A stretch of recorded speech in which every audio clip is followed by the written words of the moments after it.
So if you're not able to see this people you may know section on your Facebook account, then just hang on with me. Because just in 2 steps, I'll let you know that how you can get this people you may know tab or feature in your Facebook account. It won't work if you do not apply the second step. So do not skip and watch till the end without skipping a single second. So what you have to do is, first of all, you have to open up your Facebook application, and after that you have to go to this profile button by tapping on this little profile icon available in the bottom right corner of the screen. And after that you have to tap on the settings gear available at the top right corner of the screen. And when you are redirected to this page, from here you have to tap on this account center. And when you are popped up with this screen, from here you have to scroll down, and here under account settings tab you get an option your information and permissions. Tap on it, and after that the last option in this list is upload contacts. So tap on it and select the account on which you want the people you may know feature to be enabled.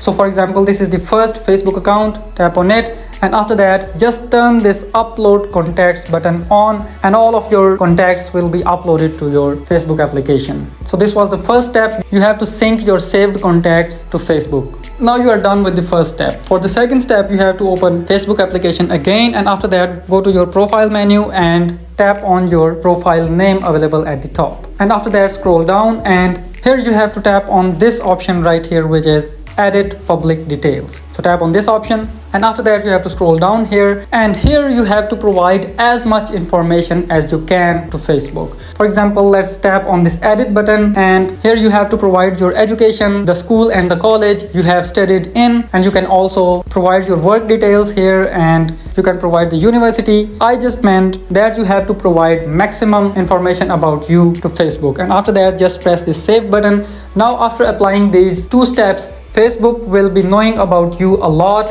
and he will start suggesting you the right people in this people you may know tab. You may be able to see your friends and the contacts that you have saved in your phone, and you may also be able to see the people here who have studied with you in the university or college or even your school. So this was it. Now if you want to disable this option, you just have to do the reverse engineering and unsync your contacts and remove your information from Facebook. If you have any other questions, let me know in the comments. See you in the next video. Thank you so much.